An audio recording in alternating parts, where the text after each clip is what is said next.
2012 5/17 වන දින අලුයම් කාලයේදී ප්‍රවීණ රග ක්‍රීඩක වසීම් තාජුදීන් නැමැත්තා නාරහැම්පිට පාක් වීදියේ ශාලිකා ක්‍රීඩාංගණය අසලදී රියාන්තුරක ලක් වුණා. රියාන්තුරක ලක් වෙලා ඒක සැකකටයුතු මරණයක් බවට ප්‍රථමයෙන් වාර්තා වුණා. ඒ අනුව නාරහැම්පිට පොලිස් ස්ථානය සහ බොරැල්ල අපරාධ පරීක්ෂණ ස්ථානාගාරය විසින් විමර්ශනයක් ආරම්භ කරා. ඒ විමර්ශනය ආරම්භ කළා.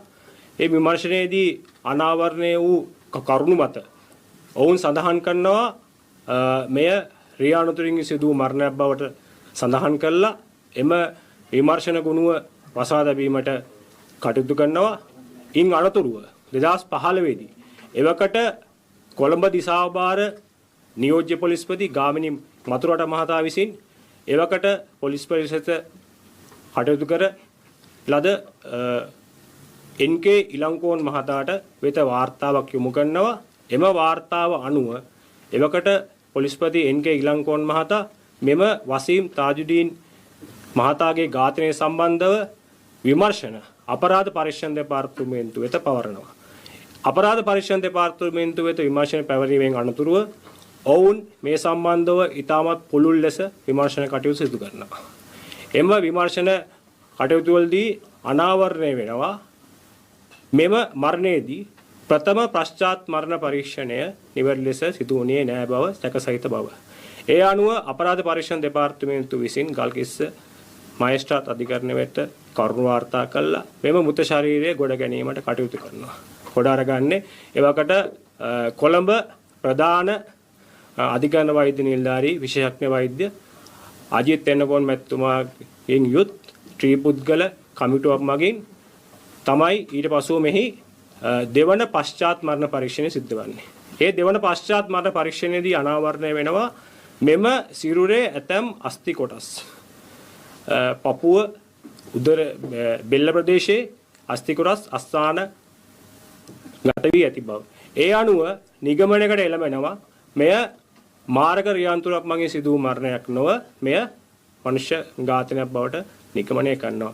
ඒ අනුව තවදුරටත් අපරාධ පරීක්ෂණ දෙපාර්තමේන්තුව විමර්ශන කටයුතු මෙය මනුෂ්‍ය ඝාතනයක් බැවින් සිදු කරනවා. එහිදී අපරාධ පරීක්ෂණ දෙපාර්තමේන්තුව විශේෂයෙන් අවධානයට ලක් කරනවා මේ වසීම් තාජුදීන් මහතාගේ වාහනය ගමන්ගත් මාර්ගය. විට්ස් වර්ගයේ මොටර රථයක්. එම මොටර රථයේ එම කාලය තුල ගමන්ගත් මාර්ගයේ තියෙන CCTV දර්ශන ඉතාමත් පුළුල් ලෙස පරීක්ෂා කරනවා. එහිදී එක්තරා අවස්ථාවකදී මේ වසීම් තාජුදීන් මහතා හැවුලොක් ප්‍රදේශයේ තියෙන එක්තරා සුපිරි වෙළඳ සංකීර්ණයක් අසලට ඇවිල්ලා තමන්ගේ මෝටර රථය නවත්තලා වතුර බෝතලයක් මිලදී ගන්න එම සුපිරි වෙළඳසාල ඇතුළට යනවා. ඒ ගිහින් ඇවිල්ලා නැවත මෝටර රථය නැගලා යනකොට ඔහුගේ කාර් රථයේ පසුපසින් තවත් රථයක් ගමන් කරනවා. එතකොට එම රථය සම්බන්ධව තව CCTV දර්ශන පරීක්ෂා කිරීමේදී එම රථය අසල තවත් පුද්ගලයෙක් සිට බව නිරීක්ෂණය වෙනවා. මේ සම්බන්ධ CCTV දර්ශන එවකට අපරාධ පරීක්ෂණ දෙපාර්තමේන්තුවේ මේ පුද්ගලයා අඳුර ගන්න පුළුවන්ද කියලා මාධ්‍ය වෙත නිකුත් කරා. නමුත් කිසිම ගැටයක් එම ඔහුව පසුපස යන රථයට නගින පුද්ගලයා කවුද කියලා අඳුන ගැනීමට හැකියාවක් තිබුණේ නැහැ. නමුත් දැන් මේ වෙනකොට ඒ සම්බන්ධව අනාවරණයක් තියෙනවා. එම අනාවරණයට පසුබිම් වන්නේ පසුගිය කාලේ ඔබ දන්නවා ඉන්දුනීසියාවේ සිට ශ්‍රී ලංකා පොලිසිය විශාල මෙහෙයුමක් සිදු කළා. මෙරට විශේෂ ගණයේ අවශ්‍ය සැකකරුවන් කීප දෙනෙකු රැගෙන ආවා. කෙහෙල් බද්දර පත්නේ, කමාන්ඩෝ සලින්ත, පාන්දුරේ නිලංග, බැකෝ සමන් සහ තැඹිලි ලහිරු කියන සැකකරුවන්. එතකොට මෙම අපරාධකරුවන්ගේ සිටියා බැකෝ සමන් කියලා එම සංවිධානත අපරාධකාරී සමාජිකයෙක්. මෙම බැකෝ සමන්ගේ ප්‍රශ්න කිරීම හැම අනාවරණය වෙනවා මොහු එවකට අරුණ ශාන්ත නොහොත් මිද්දනියේ ඉන්න කජ්ජා නැමැති සංවිධානාත්මක අපරාධකාරී සමාජිකයා මෙම වසරේ මුල් කාලයේදී ඝාතනයට ලක් වෙනවා. ඔහුගේ ඝාතනයට ඍජුව සම්බන්ධයක් තියෙන කියලා බැකෝ සමන් නැමැති පුද්ගලයාගේ. ඒ අනුව මේ මිද්දනියේ කජ්ජා කියන පුද්ගලයාගේ බිරිඳත් මේ සම්බන්ධව අපරාධ පරීක්ෂණ දෙපාර්තමේන්තුව වෙත ස්වේච්ඡාවෙන් ඉදිරිපත් වෙලා ප්‍රකාශයක් ලබා දෙනවා. තමන්ගේ ස්වාමිපුරුෂයාගේ ඝාතනය සඳහා ඉතාමත් පැහැදිලිව මේ බැකෝ සමන් නැමැති පුද්ගලයාගේ සම්බන්ධයක් තියෙනවා කියලා. ඒ අනුව මෙම කජ්ජා නැමැත්තාගේ බිරිඳ අපරාධ පරීක්ෂණ දෙපාර්තමේන්තුව හමී ප්‍රකාශ කරනවා මෙව කජ්ජා නැමැත්තාට මරණ තර්ජන විශාල වශයෙන් තිබුණා කියලා. එෙහිදී ඔහු අය සඳහන් කරනවා 2023 වර්ෂයේ එක්තරා කාලවකවානුවකට ලංකාවේ ප්‍රසිද්ධ YouTube නාලිකාවක් සමග මෙම අරුණ ශාන්ත නැමැත් නොහොත් කජ්ජා නැමැත්තා සම්මුඛ සාකච්ඡාවක් පවත්වනවා. එම සම්මුඛ සාකච්ඡාවේදී අනාවරණය කරනවා වසීම් තාජුදීන් නැමැත්තාගේ ඝාතනය සඳහා අදාළ යම්කිසි විශේෂිත වූ සිද්ධිය සම්බන්ධව ඔහු අනාවරණය කරනවා. ඒ අනුව අපරාධ පරීක්ෂණ දෙපාර්තමේන්තුවේ නිලධාරීන් මෙව කජ්ජාගේ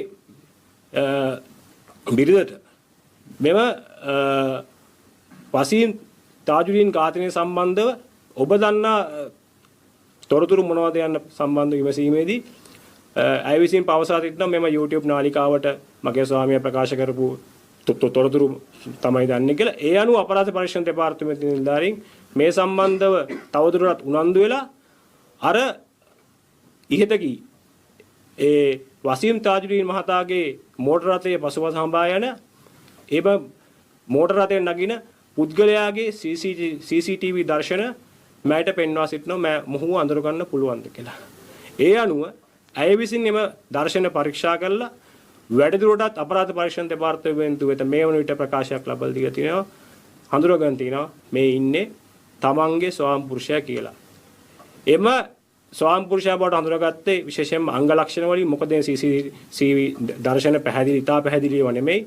එහි යම්කිසි කොටසක් පමණයි තියෙන්නේ පැහැදිලිව පේන්න. නමුත් ඔහුගේ ඒ ඊතර හිටපු ඒ පසුපසගේ වාහනේ නගපු පුද්ගලයාගේ අංග ලක්ෂණ වලින් අඳුරගෙන තිනවා මේ මගෙත් සමග අවුරුදු 17ක් එකට ජීවත් වූ මගේ ස්වාම පුරුෂයා බව අඳුරගෙන තිනවා. එම CCTV දර්ශන වල තියෙන එක් අවස්ථාවකදී මේ කජ්ජා එම දර්ශන වල සිටින පුද්ගලයා ඉනට අත් දෙක තියාගෙන ඉන්න අවස්ථාවක් තිබිලා තිනවා. ඒ අවස්ථාවේදී අය ප්‍රකාශ කළ තිනවා මගේ මහත්තයාට කොන්දේ අමාරුවක් තියෙන කාලෙක ඉඳන් ඒ අනුව එයා බොහෝ දුරට මෙම ඉරියව්වෙන් ඉන්නවා සිටින වෙලාවට සමහර බොහෝ අවස්ථාවලදී සිටිනවා කියලා.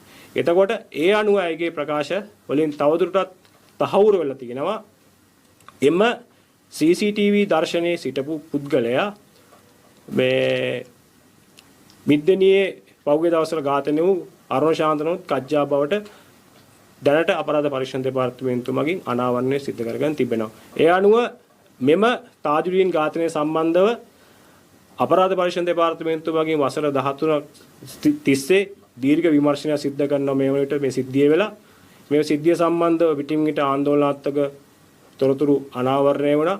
බොහෝ විට මේ විමර්ශන කල් ගියා කියලාත් කියනවා. නමුත් මේ විමර්ශන සඳහා පැහැදිලි සාක්ෂි අවශ්‍ය විමර්ශනයක් පවත්වාගෙන යන්න. එතකොට මේ වන විට මෙම අරුණ ශාන්තන කජ්ජාගේ බිරිඳගේ මේ ප්‍රකාශය හමුවේ අපිට මෙම තාජුදීන්ගේ මහතාගේ මරණය සම්බන්ධව අපිට තවදුරටත් ඉදිරි විමර්ශන කටයුතු වලට යාමට අවස්ථා උදා වෙලා තියෙනවා. ඒ අනුව මේ වන විටත් අපරාධ පරීක්ෂණ දෙපාර්තමේන්තුව තවදුරටත් ප්‍රශ්න කරමින් විමර්ශන කටයුතු ආරම්භ කළ තිබෙනවා.